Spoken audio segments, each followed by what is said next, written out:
You chose absolutely right tuning in to Rwanda Television tonight. A very good evening to you and welcome from wherever you are joining us from to tonight's edition. A sneak peek to it, these are the headlines.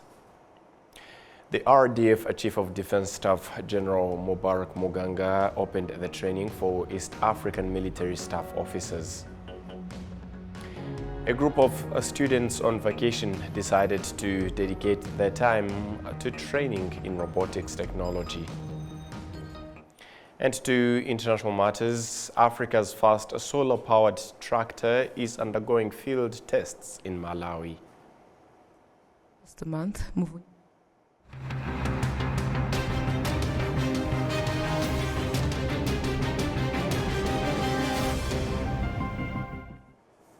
A very good evening to you once again, and thank you for joining us on Rwanda Television tonight. As we said in the headlines, the RDF Chief of Defense Staff General Mubarak Muganga opened the training for East African military staff officers. The 10-day Force Headquarters Staff Officers Training of Trainers course involving 23 soldiers from the East African Standby Force in Rwanda is focused on enhancing the participants' ability to train their fellow soldiers.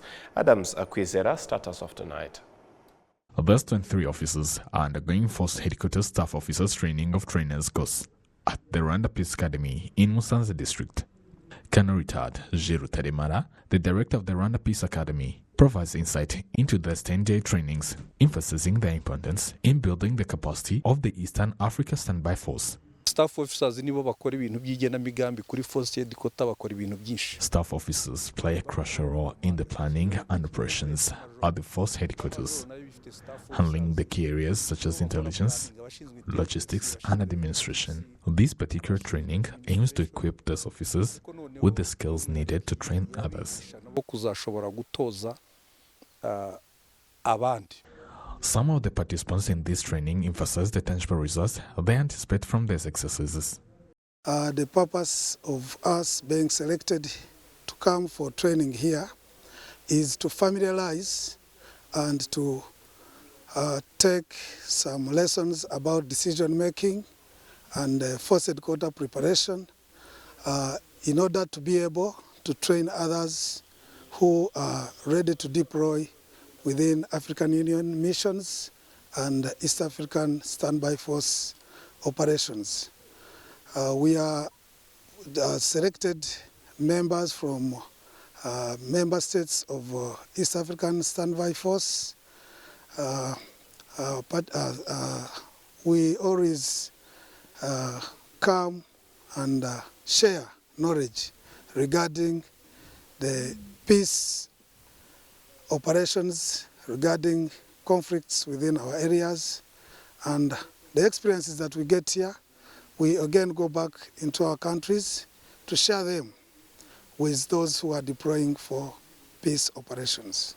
The Chief of Defense Staff of the Rwanda Defense Forces, General Mubarak Muganga, emphasized the importance of this training as a means for Africa to develop self-reliance in addressing its challenges. I would like to underline that conducting the training of trainers course is one and only the way for sure way of developing internal capacity within our member states and within the East African Standby Force region. This is because it's a multiplier effect, helps to expand and strengthen the pool of trainers in our region. Needless to emphasize, training of trainers is also most appropriate way of reducing the dependency of external expertise. In addition, it is less costly and more sustainable form of capacity building. Most importantly, this training will enhance the overall capacity of the East African Standby Force and ultimately that of the African Standby Force. The 23 officers participating in the training at the Rwanda Peace Academy in Musanze District are from 6 countries: Djibouti, Ethiopia, Kenya, Somalia, Uganda and Rwanda. These countries are all part of the Eastern Africa Standby Force. Adam Squizera, RwandaTV News. On Monday, the Director General of the National Police of Liberia, IGP Gregory Coleman, began a working visit to Rwanda. During this week-long visit, he toured various locations, including the Kigali Genocide Memorial in Gisozi. And on the afternoon of Monday, the IGP held talks with the Inspector General of the Rwanda National Police, CG Felix Namuhoranye, and other Rwanda National Police officials. IGP Gregory Coleman expressed his admiration for the progress and efficiency of the Rwanda National Police, especially considering the challenges faced after the 1994 genocide against the Tutsi. And the spokesperson of the Rwanda National Police stated that the Rwanda National Police will continue to serve as a model for Africa and the world at large. The Liberian Director General of Police visited the Rwanda National Police to explore opportunities for a strong partnership. The Rwanda National Police will be celebrating its 25th anniversary next year. While 25 years may not seem long, in this time, we have made significant strides in terms of actions, equipment and achievements, which continue to inspire others. We also take these opportunities to learn from our partners as well. Well,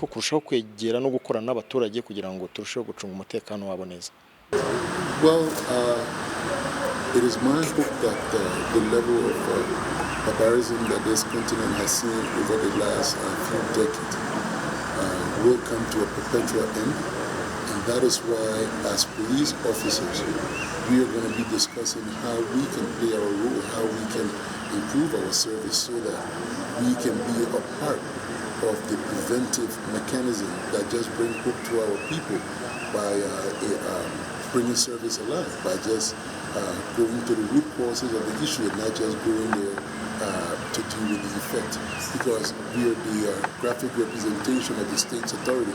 So when these things happen, it's the police that is the first line that encounter them.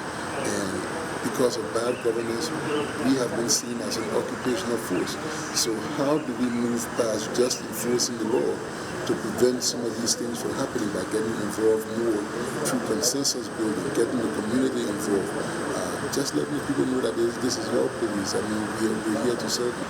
I'm here because Rwanda is already sending that message clearly. I think their community-oriented policing is one that has shown some great results. In Liberia, we are trying to blend community policing with the concept of anti-fragility to strengthen strong bonds with our communities so that our relationship will be able to stand shock, because every now and then in enforcement something will go wrong, but you want the community to be a part of your entire service, that you're accountable to them, you're transparent so they are aware throughout and they are able to be there for you to understand that you're just human being, that this is something that indeed has going on. But most importantly, be accountable to the people. And moving ahead to other matters, the National Electoral Commission has announced the schedule and locations for the senatorial election campaigns, which began on Monday, August 26th of September, up to 14th of the next month, begin on today, August 26th up to the 14th of September, as 32 candidates compete for seats in the upper house of the Rwandan Parliament. The electoral body further called on candidates to abide by the set rules and guidelines.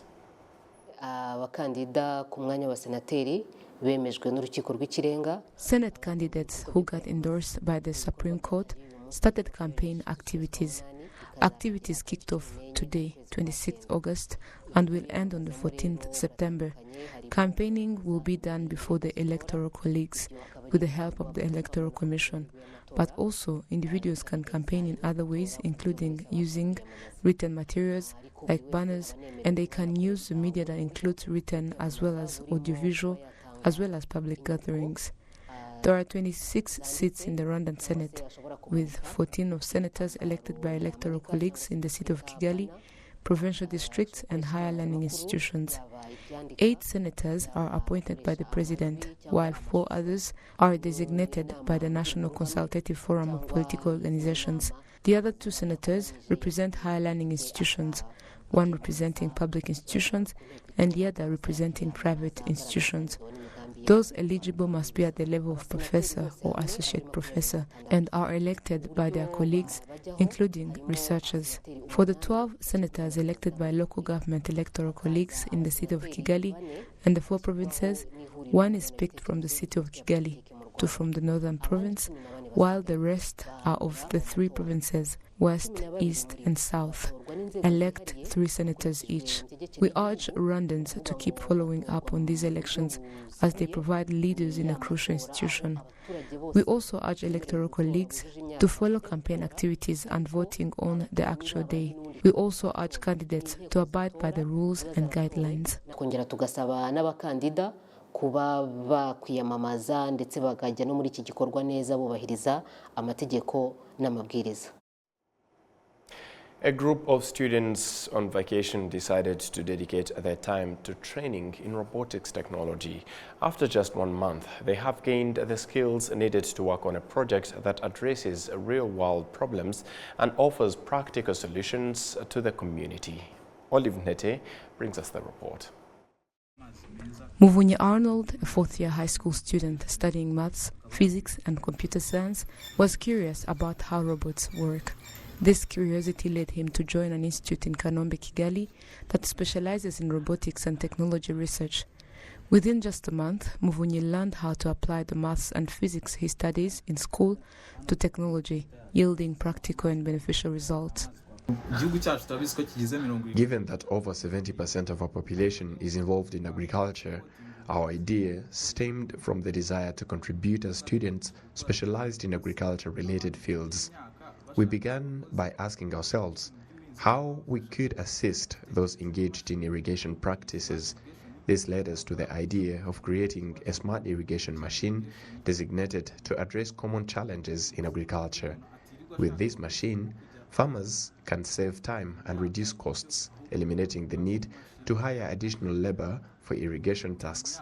The process becomes more efficient and cost-effective. Muvunyi is among 31 students practicing in technology training at Rwanda Labs.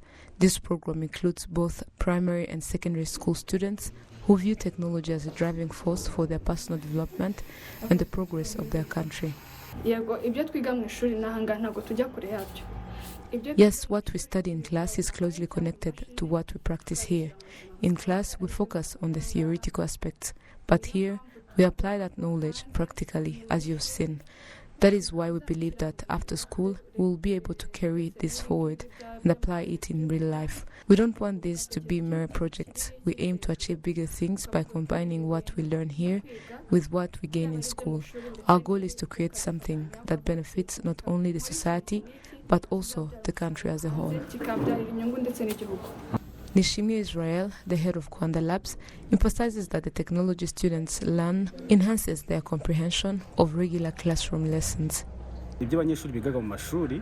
What they can learn in school is applied in practice here, where they use the mathematics and physics they've studied to work with robotics and artificial intelligence. Through this, we're creating new job opportunities in ICT and technology which differ from the traditional jobs we are familiar with, such as construction.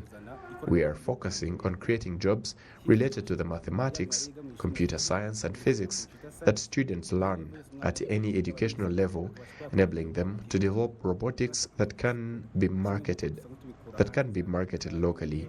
Instead of importing these technologies from places like America and Europe, our goal is to empower our own high school and university students to innovate and produce them here. Technology is a crucial pillar in driving the country's development forward. Olive Nete, RTV News. Thank you, Olive. And moving ahead to other matters, the city of Kigali affirms that one of the priorities in the next 5 years is to ensure citizens easily access local government services as one of the approaches to address the movement of citizens relocating to secondary cities. According to the 2022 Population and Housing Census, over 180,000 people relocated from Kigali city to other parts of the country. This is sometimes attributed to continued expensive living in the city, but also housing and owning lands in the city is considered. From this, Emma Claudine Hirenganya, the Director of Education and Communication in the city of Kigali, reiterates that the city of Kigali is willing to have the relocation numbers decline. ariko icyambere gishyizwe imbere kurusha ibindi no gukora ku buryo muri imanda y'imyaka 5 umujyi ukomeza kuba mwiza. But the priority is to make sure that in this 5 years mandate the city continues to grow, but also the citizen, no matter their capacity, so that they can continue to live in Kigali. What we are used to see people relocating, we want to reduce it so that people can stay in Kigali, hence the start of various projects, including those that supports them in their personal housing, and also those that they can buy, and others they can live in depending on the project. Some of these projects include the Green City project and others aimed at providing affordable houses to citizens in the city of Kigali. The Director of Education and Communication, Emma Claudine Hirenganya, demonstrates that for citizens to live in Kigali freely and permanently, they have to be able to afford the services found there. People living in the city should be able to live a less expensive life. That is what we are thinking about and what we thought of in the first place, analyzing that if one stays in the city, what services will he or she be able to access? Are they even affordable? The city of Kigali also affirms that there are projects of renovating various infrastructures in the city to provide a cozy and fun environment for citizens and also for environmental conservation purposes. The city of Kigali recently saw new leaders for the next 5 years mandate, with Samuel Dusengiyumva as the mayor. The vice mayor in charge of infrastructural development is Fulgence Dusabimana, and Martin Rugeni, the vice mayor in charge of socio-economic development. And his priorities in this new mandate, the mayor of the city of Kigali, Samuel Dusengiyumva, will emphasize on easing construction permits access and decreasing infrastructures like water and roads, especially in rural areas. Prince Manzi, RTV News. And that's all from us here at RBA's Rwanda Television News. On behalf of the entire news production as well as the technical team that made it happen, many thanks for being with us on today's edition. And up until next time, stay safe and we wish you a great and fruitful week ahead. Goodbye.